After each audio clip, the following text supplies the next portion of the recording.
Well, I hope by now you guys are hungry because we're going to get into the meat and potatoes of this whole course. We're going to get into tone dialing. Now, globally, we're going to do it on 3 different platforms: Plugin, Fractal XFX, and Quad Cortex. I thought it would be appropriate, since we've been in the Neural DSP Gojira plugin this whole time.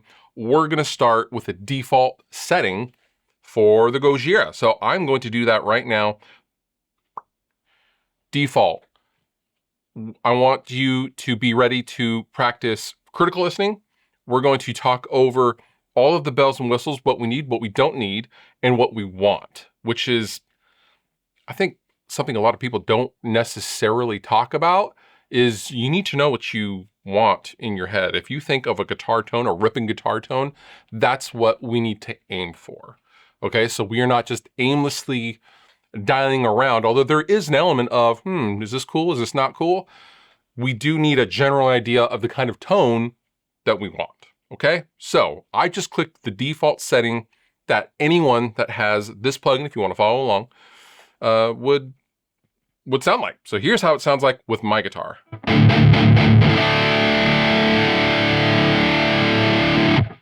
First thought, that's loud. I'm gonna turn that down. Most Neural DSP plugins are incredibly loud for some reason. Don't know why.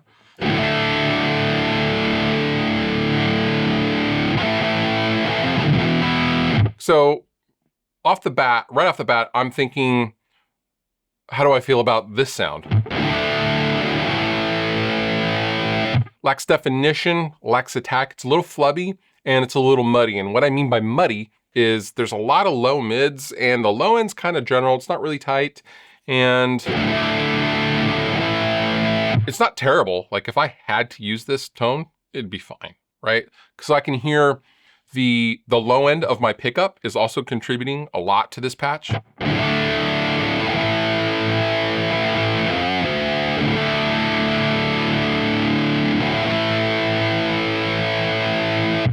First thing I'm gonna do, the thing that will change your tone the most is the speaker cab. So first thing I'm gonna go to, I'm not gonna touch the amp yet. I'm not even gonna go through the various amps on this plugin, because this is generally ballpark of where I wanna be. First, let's see what we can get out of the cab, and then if we can't get what we want out of it, we can go to a third-party IR. So first, we have an SM57 and a 414. Those are all right choices.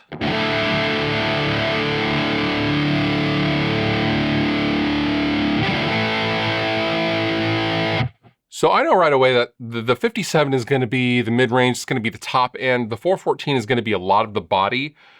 I'm going to move the 414.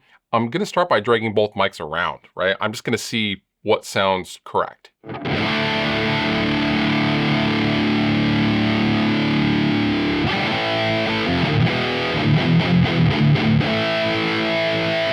gonna try turning this off and just see what just the SM57 sounds like. That's instantly much better. Let's turn this, the 414 on and off.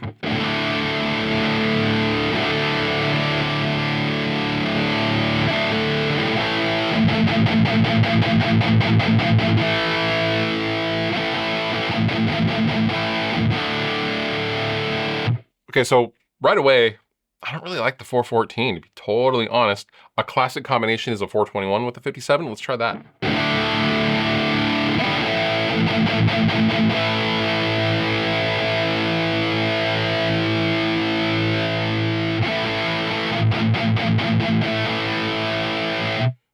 My 57 tone by itself is pretty close. Let's go ahead and drag the 57 a little bit more towards the center, and then we'll build on that tone.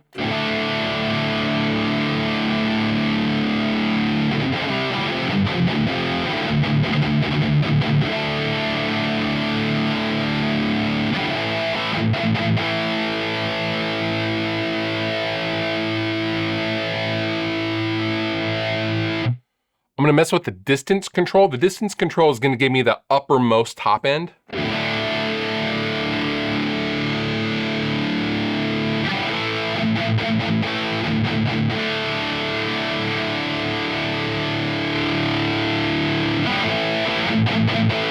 So now that I've added the 421 back in, I'm not super hyped on that either. Let's try 121.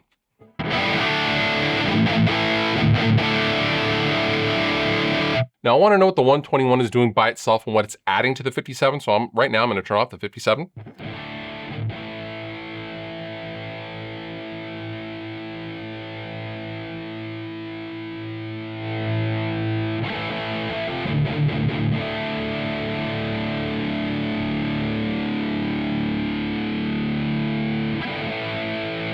So this is currently dialed in to sit underneath and kind of reinforce the 57, which is cool.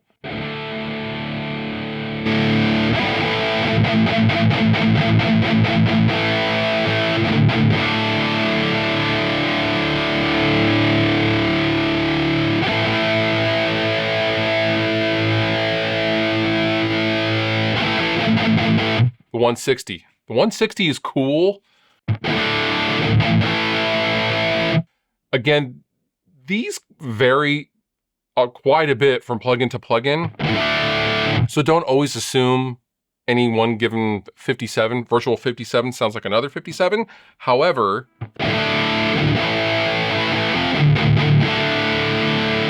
I did notice that there's a 57 off axis. So let's try blending the 57 and the 57 off axis to give us kind of a pseudo Fredman technique.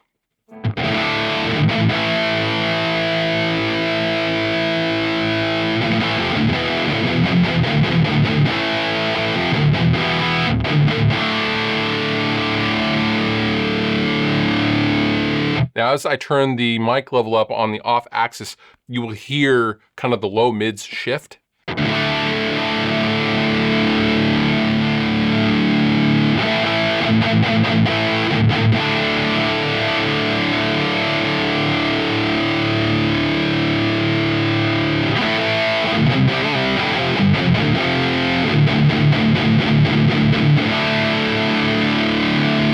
Now, what if we just eliminated the 57 on axis entirely and went with something like the 160, right? So now we have an off axis 57 and a 160.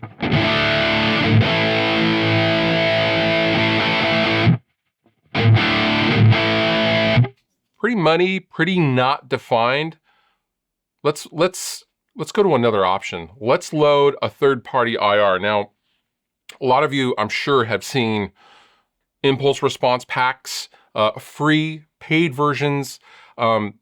Impulse responses are a lot like loose picks in the container on a studio, like the one behind me, or I would like them to loose change in your pocket. There are so many different variations of impulse responses. The hard work with impulse responses is you just have to just try them. And I have a massive Dropbox folder of years worth of impulses. However, I do have a few that I tend to lean on. Now let's load in an Ownhammer 412. This is a Mesa Boogie 412. And that instantly sounds awesome. Now, we still have some tonal work to do, don't get me wrong. This isn't perfect. However, this has gotten us much closer to the target tone that I want. The low mids are present. I like low mids, but I don't like them excessive. There is some fizzleness in the top end, and the low end could be a little tighter for the tone that I personally want. However, generally speaking, this is a lot closer to where I want to be.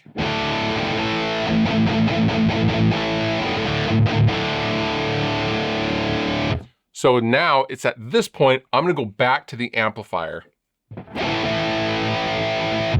Also, while I'm at it, I didn't think to check if there's an overdrive on. There is not an overdrive on, okay. We don't want to instantly grab an overdrive and just turn that on and boost that without doing our due diligence for the rest of the amplifier, okay? So, it's kind of muddy. I'm gonna turn the bass down.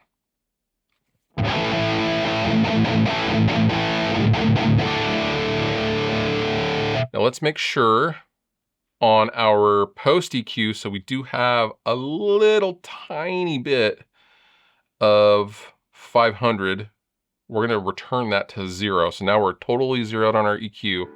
Back to the amplifier.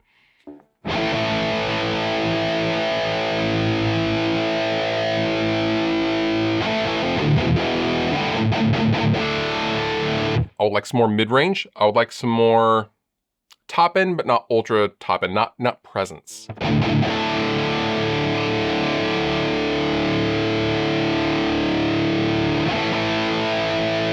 I'm also gonna reduce the depth just a little bit, about 10 o'clock.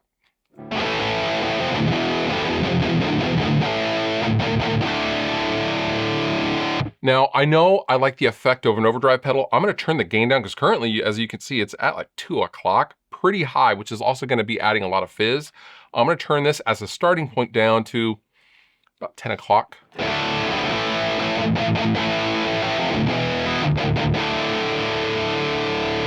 And now here is the pedal section. I'm gonna grab this overdrive and right away, I'm going to, you know what? I'm just gonna turn it on and see what it does.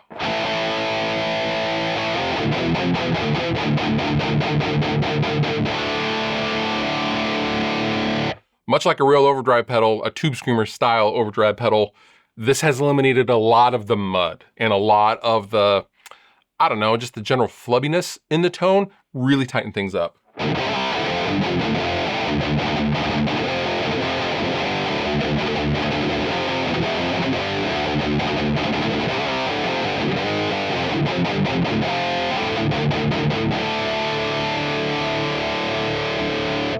Back to the amp head. The overdrive pedal's added mid-range, it's added top end. We're gonna dial those back on the amplifier just a little bit. Treble down a little bit. Now I wonder if I could get away with adding a little bit more depth back in.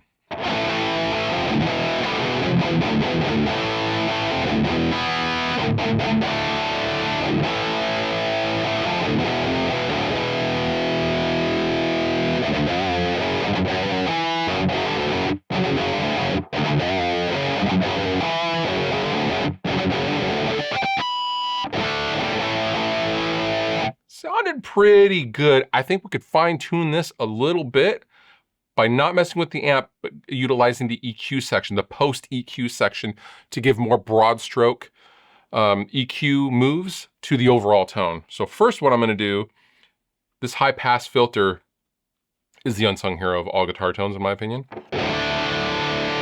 Now normally I would utilize a high pass filter as it relates to a bass guitar if we were in the context of a mix. However, for this purpose, we're just going to take the tone at face value. And you can hear the low end coming in and out, right, as we're trimming it with the high pass.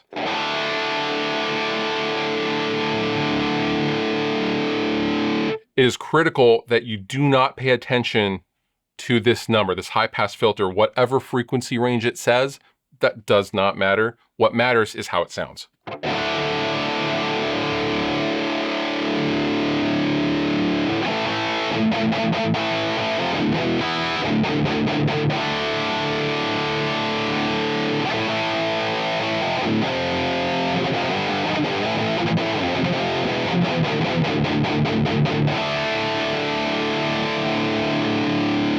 What do I want? I think I want to try dipping the 250 just a smidgen.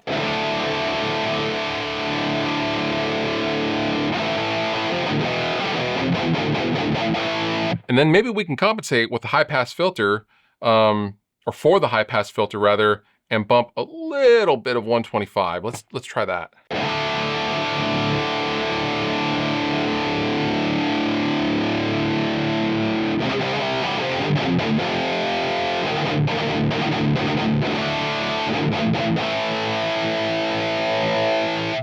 Whenever I'm adjusting a frequency on something like this style of EQ, this graphic EQ, I'm gonna boost the frequency so I can train my ear to hear that frequency, and then I'm gonna trim back if I feel like I need to.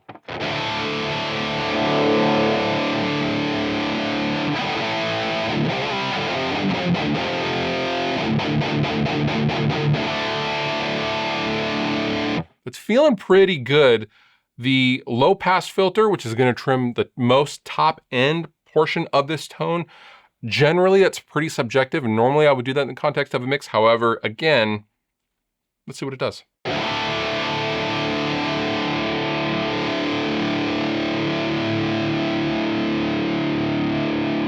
Generally, I'm always usually sitting around 10K. I don't like to take off more than that, especially if I'm listening to just an isolated guitar tone. However, I just typically, I think my ear is just kind of used to hearing the trim right around 10K, generally speaking.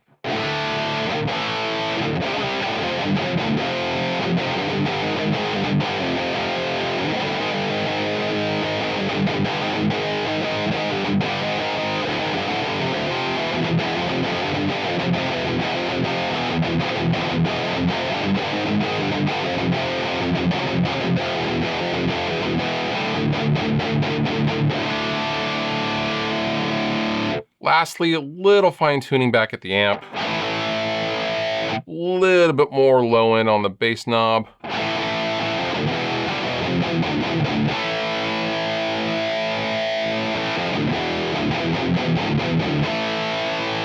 Now, these other tools, let's see, as an example, this doubler, it sounds cool. It's not anything you would ever use in the context of an actual mix because it's using a stereo widening. However, think of this as a fun switch. If you're just by yourself like we are right now, if we're just listening to just a guitar tone, it can be pretty fun. All right, let's check that out. It's nice and wide.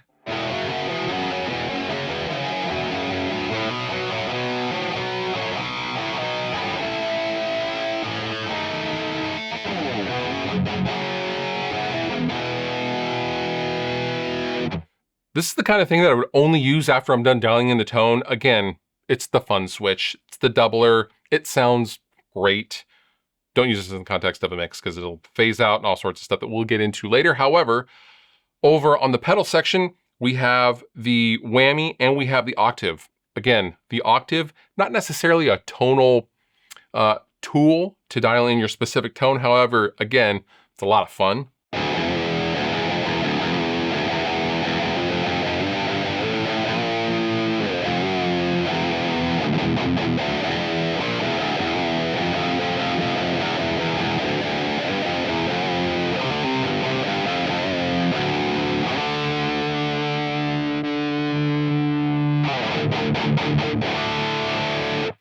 I want to drive home that is imperative that you use your ears and not dial in with your eyes. The danger of things like plugins is we have all of the options, we have all of the bells and whistles, and everything is so visual now, especially in the context of something like a recording DAW. Back in the day, no one saw the WAV files or what they look like or anything. They just went by what they were hearing, which is how music should be, and that's how guitar tone should be as well. This has been the plugin portion of the tone dialing section. Hope you enjoyed it.